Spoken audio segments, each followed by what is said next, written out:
শুভ সকাল আমার প্রিয় বন্ধুরা, সকলে কেমন আছো? আশা করি সকলে ভালো আছো। আমরাও না বেশ ভালো আছি। দক্ষিণ চব্বিশ পরগনা জেলার ছোট্ট একটি গ্রাম থেকে আমি সালমা। আমার চ্যানেল ব্লগার সালমায় সকলকে নতুন একটি ভিডিওর সঙ্গে স্বাগত জানাই। বন্ধুরা, আজকে আমি চলে এসেছি ভিডিও করতে ঠিক রান্নার সময়। তো খুব তাড়াতাড়ি বাসি কাজগুলো করে নিয়েছি। আজকে একটু অন্য কাজ করব, ভিডিওর সাথে থাকো, সব কিছুই দেখতে পাবে। তো দেখো বন্ধুরা, এখন আমি ভালোভাবে মশলাগুলো বেটে নিচ্ছি। মশলা বলতে রসুন, একটু আদা ও একটু জিরে মরিচ। তো আজকে আমি রান্না করব সয়াবিন আলু। তো সয়াবিন আলুগুলো ভালোভাবে আলু কেটে নিয়েছি, কেটে ধুয়ে রেখে দিয়েছি। সয়াবিনগুলো একটু গরম পানি দিয়ে সিদ্ধ করে নিয়েছি। তো মশলা বাটা হয়ে গিয়েছে, এবার আমি রান্না করব। তো দেখো, সয়াবিনগুলো ভেজে নিচ্ছি প্রথমে একটা কড়াই। একটু নুন ও একটু হলুদ দিয়ে ভেজে নেব। ভেজে নিলে ভালো হয়, একটু টেস্ট হয় আর কি। তো দেখো, আর একটা উনানে আমি ভাত বসিয়ে দিয়েছি। সয়াবিনগুলো ভালোভাবে ভেজে নিয়ে তারপরে দেখো ভাত ফুটে উঠেছে। সেই ভাতটা আমি আলাদা রেখে দিয়েছি। তো আমি ভাত ফুটে উঠলে ভাত নামিয়ে রেখে দিই, তাতে গ্যাসও কম পড়ে সাশ্রয় হয় আর কি। গরিবের সংসার তো একটু বুঝে চলতে হয়। তো দেখো, প্রতিদিনের মতো আজকেও রান্না চড়িয়ে দিয়েছি। তো প্রথমে একটু পেঁয়াজ দিয়েছি, তেল গরম করে নিয়েছিলাম, পেঁয়াজ দিয়েছি, তারপরে একটু কাঁচা ঝাল দিয়েছি, একটু তেজপাতা দিয়েছি। দেওয়ার পরে এবার আলু ঢেলে নিয়েছি, নেড়ে নেড়ে এবারে একটু রসুন, আদা, জিরে মরিচ বাটা, হলুদ গুঁড়ো, লঙ্কার গুঁড়ো দিয়ে ভালোভাবে নেড়ে নেড়ে একটু পানি মেশাবো। আলুটা একটু কষতে দেব। তো আলুটা একটু সিদ্ধ হয়ে গেলে তারপরে দিয়ে দেব ভেজে রাখা সয়াবিনগুলো। তো সয়াবিন আলু বেশ একটু সিদ্ধ হয়ে গেলে মাখো মাখো মতো হয়ে যায়, একটু আলু ঘেঁটে দিলে কি হয়, তরকারিটা হচ্ছে একটু মানে ঝোলটা মোটা হয়, বেশ খেতে ভালো লাগে। তো দেখো, আমি রান্না করে নিচ্ছি ভালোভাবে। এরকম চাপা দিয়ে দিয়ে রান্না করলে না তাড়াতাড়ি সিদ্ধ হয়, বেশ ভালো লাগে। তো আমার মাম্মা আজকে বাড়ি নেই, ও ওর মামার বাড়ি গিয়েছে।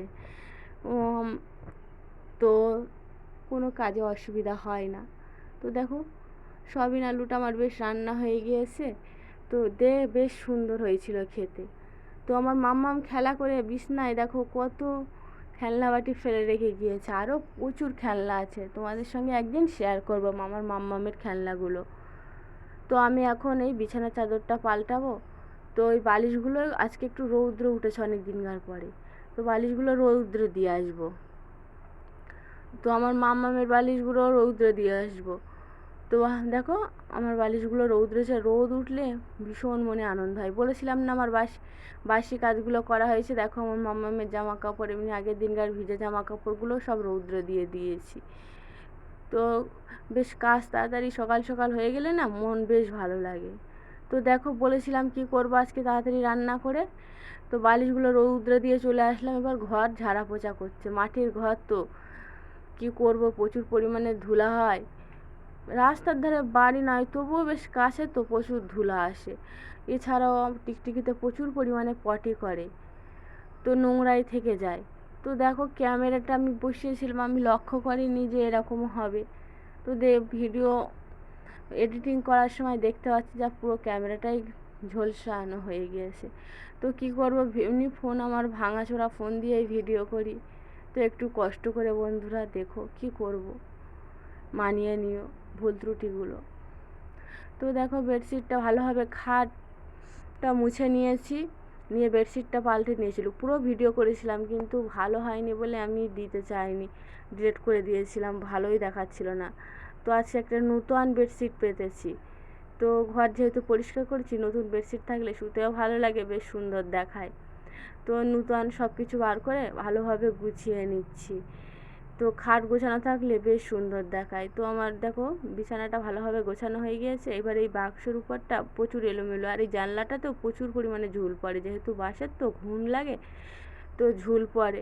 তো কি করব, প্রায়শই আমি ঝাড় দিয়ে নিই। তো এখানে কি করব, এই ভালোভাবে গুছিয়ে নিচ্ছি। দেখো, ভালো করে পরিষ্কার করে ঝাড় দিয়ে মুছে নিয়েছি। তো এইবারে গুছিয়ে নিয়েছি, গোছানো হয়ে গিয়েছে এই সুকেশ। এবার ফার্নিচারগুলো ভালোভাবে মুছে নেব। তো তো দেখো আয়না টায়নাগুলো ভালোভাবে মুছে নিচ্ছে, কাঁচেও প্রচুর ধুলো পড়ে। ক্যামেরায় কতটা বোঝা যাচ্ছে জানি না, তবুও আমার চোখে আমি দেখতে পাচ্ছি তো প্রচুর ধুলো পড়েছে। তো এই ভিডিও খুব একটা কোয়ালিটি ভালো হয়নি আজকে, কারণ হচ্ছে আমার ঘরে লাইট জ্বলছিল তো, আর আমার ফোনটা ভালো নয়, মেন সমস্যা ওই জন্য। তো এই ভালোভাবে মিটকেসের উপরটাও গুছিয়ে ভালোভাবে মুছে নেব, তারপরে আমার আলনাটাও গুছিয়ে ভালোভাবে মুছে নেব। আলনা গোছানো থাকলে বেশ সুন্দর দেখায়। তো দেখো কীরকম বিশ্রী হয়ে আছে, তো ভালোভাবে গুছিয়ে নিচ্ছি। তো গুছিয়ে নিলে বেশ নিজের মনেও শান্তি আছে। এখন প্রচুর কাজ বাকি আছে, ঘর বাড়ি পরিষ্কার করবো, যেহেতু বারান্দাটা পরিষ্কার করব, গাছগুলোয় তো পানি পাল্টাবো, তো ভালোভাবে কাজগুলো পরিষ্কার করে মুছে মুছে নিচ্ছি। তো মুছে নেওয়ার পরে এইবারে আমি আমার ঘরটাকে ভালোভাবে ঝাড় দিয়ে নেব। ঝাড় দিয়ে খাটের তলা, শোকেসের তলা টলা ভালোভাবে পরিষ্কার করে ঝাড় দিয়ে নিচ্ছি। তো দেখো কাগজ টাগজ পড়ে আছে, আমার মাম্মামও খেলা করে, একটু কাগজ পেলে ছেঁড়ে। তো কী করবো, ভালোভাবে পরিষ্কার, ছোট্ট মাম্মাম তো দুষ্টু করে, তো ভালোভাবে পরিষ্কার করে ঝাড় দিয়ে নেব। ঝাড় দিয়ে নেওয়ার পরে আমার দেখছিলাম যে দরজাটা একটু ময়লা ময়লা হয়েছে, প্রায়শই মুছি, তবুও একটু ভালোভাবে মুছে নিলাম। তো দেখো আমার ঘরটা কি সুন্দর দেখাচ্ছে, ভালোভাবে গুছিয়ে নিয়েছি, সব কিছু ঝকঝকে, শুধু এখন একটু আমার ঘরটা মুছলেই হয়ে যাবে। দেখো মিটকেসের উপরটা আমার মাম্মামের ওষুধ টষুধগুলো কী সুন্দর করে গুছিয়ে নিয়েছি, বেশ পরিপাটি করে গুছিয়ে রেখেছি। তো গুছাতে বেশ পছন্দ করি। এবারে ঘরটা এখনও মোছা হয়নি, তো ঘরের কাজ রেখে চলে আসলাম এবার বারান্দায়। দেখো আমার হাজব্যান্ড ওখানে একটা সেলফ করে দিয়েছে, গাছ আছে তো প্রচুর, আর আমার গাছ ভালো লাগে, আমার হাজব্যান্ডও প্রচুর গাছ পছন্দ করে, তো করে দিয়েছে, তো হেভি সুন্দর হয়েছে। তো সেলফটাকে তো একটু টিকটিকিতে পটি করেছে, আর ওই বাঁশের ঘুণ পড়েছে, তো ভালোভাবে মুছে নেব, ও আমার গাছগুলোতে একটু পানি পাল্টে দেব, আর যে গাছগুলো মাটির টবে আছে তো সেইগুলো একটু পানি দিয়ে দেব। তো দেখতে থাকো বন্ধুরা। তো দেখো গাছগুলো প্রথমে সব বার করে নিচ্ছি, এবার বোতলের পানিগুলো সব ফেলে দেব, দেওয়ার পরে আবার ফের ভালোভাবে ধুয়ে গাছগুলোও ধুয়ে নেব, এবং গাছগুলো পানি পালে দেখবে কীরকম সবুজ সতেজ হয়ে ওঠে। তো গাছগুলো তো আমাদের বাড়ির আমার হাজব্যান্ডই এনে দিয়েছে সব গাছগুলো, ও যেখানে যায় তো গাছ সংগ্রহ করে আনে, আর আমি কি করি ওই গাছগুলো নিয়ে ও রুইয়ে দেয় উঠানে, কিন্তু আমি রুই সেগুলো বোতলে টবে, ও যত্ন নেয়। তো ভালোভাবে দেখো গাছগুলো ধুয়ে নিচ্ছি, নেওয়ার পরে এই পটগুলোতে ভালোভাবে দিয়ে নিচ্ছি। প্লাস্টিকের বোতল তো, আমি সপ্তাহে পানি পাল্টাই, ওই জন্য গাছগুলোতে প্রচুর পরিমাণে সবুজ সতেজ হয়ে আছে। ওই পার্পেল হার্ট গাছ, মানি প্লান্ট গাছ আছে, স্নেক প্লান্ট গাছ আছে, তারপর আরেকটা রঙিন কচু গাছ আছে, তো বেশ ভালো লাগে। এবার দেখো এই মাটির গাছগুলোতে ভালোভাবে পানি দিয়ে নিচ্ছি, গাছগুলো পানি দিয়ে নিয়ে যে যার জায়গায় বেশ রেখে দেব।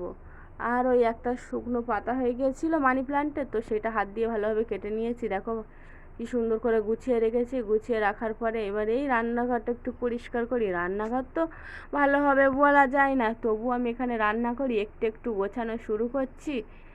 তো দেখতে থাকো বন্ধুরা। তো এই কিছু কিছু আস্তে আস্তে সব কিছুই হবে। তো তারপরে আমার রান্নার জায়গাটা ভালোভাবে পরিষ্কার পরিপাটি করা হয়ে গিয়েছে, এখন এবার আমি বারান্দাটা ঝাড় দিয়ে নেব। বারান্দাটা ঝাড় দিয়ে নিলে বেশ পরিষ্কার দেখে, আর আজ আমার মাম্মাম বাড়িতে নেই, কোনো দুষ্টু করে না, নাহলে আমার মাম্মাম মামার সঙ্গেই সব সময় থাকে।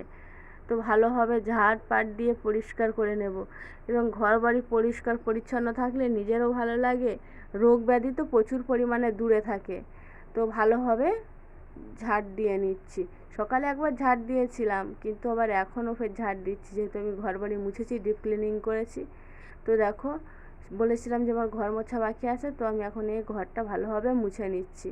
আমাদের ঘরে খরা মারা আছে, তার উপরে হচ্ছে ব্যানার পাতা আছে, তো কি করব, ওই ব্যানারেই মুছলেও ধুলো থাকে না, কোনো সমস্যা হয় না, যতই পাকা ঘর হোক তবুও ধুলো পড়ে। তো দেখো তারপরে বারান্দাটা ঝাড় দিয়ে ভালোভাবে নিয়ে এখন এই মুছে নিচ্ছি। বারান্দা মুছলে বেশ ভালো লাগে, তো বা একটু বসতে পারি, মোছামুছি থাকলে একটু বসতেও ইচ্ছা হয়, একটু ঘোরাঘুরি করলে পায়ে ধুলো লাগে না। তো আমার মাম্মাম নিচে খেলা করে। তো ওরকমভাবেই দেখো পোটের ওই উপরের থাকটা আমি ওইরকম মানে ওই ন্যাকড়া দিয়েই মুছে নিই। তারপর দেখো আমি পোটটা ঝাড় দিয়ে নিচ্ছি। দেখো ওদিকে কিন্তু বৃষ্টি হয়েছে, দেখতে পাচ্ছ তো আমার উঠানে কীরকম ভিজে, বৃষ্টি অনর্গল হয়েই যাচ্ছে। তো বৃষ্টি থামে না, এই আগে একটু রোদ বার হয়েছিল, আবার কিছুক্ষণের মধ্যে বৃষ্টি এসে গিয়েছে। তো এখন এই উঠানটাকে আর একবার ঝাড় দিয়ে পরিষ্কার করে নেব। তো উঠান ঝাড় দিলেও দেখো আমাদের উঠানে প্রচুর গাছ আছে, আর এই কিছুদিন পরে দেখবি প্রচুর শিরীষ পাতা পড়ে আছে, উঠতেই চায় না ঝাঁটায়। আর কাদা কাদা হয়ে আছে, তো প্রচুর ঝাড় দিতে কষ্ট হয়। তবুও ঝাড় না দিলে মনের ভিতরে কীরকম খুঁত খুঁত করে, মনে হয় উঠোন ঝাড় দেয়নি কীরকম একটা। সকালবেলা বাসি উঠোন ঝাড় দিয়ে পরিষ্কার পরিপাটি, এমনি ঘর বাড়ি যেরকম পরিষ্কার থাকে বাইরেও পরিষ্কার থাকলে বেশ মানসিক আনন্দ পায়। তো পুরো উঠোনটাকে ঝাড় দিয়ে পোটটা পরিষ্কার করে ধুয়ে নেব। বন্ধুরা, আজকের ভিডিওটা শেষের দিকে একটু কোয়ালিটির সমস্যা হতে পারে, কি বলবো আমি বুঝতে পারছি না কেন এরকম সমস্যা হচ্ছে। তো যদি আমার ভিডিওর কোনো অংশ তোমাদের ভালো লাগে তাহলে একটা লাইক দেবেন, দয়া করে আমার চ্যানেলটিকে লাইক, কমেন্ট, শেয়ার এবং সাবস্ক্রাইব করবেন। আর আমার কথার মধ্যে অনেক ভুল ত্রুটি থাকে, তো সেটা ক্ষমাশূন্যের দৃষ্টিতে দেখবে। কারণ প্রথম তো একটু কথা বলতে বাধো বাধো হয়, তো সেটা আমার বন্ধু হিসাবে ক্ষমাশূন্যের দৃষ্টিতে দেখবে। তো আবার একটি নূতন ভিডিও নিয়ে তোমাদের মাঝে হাজির হব, ততক্ষণে তোমরা ভালো থেকো। টাটা, ধন্যবাদ।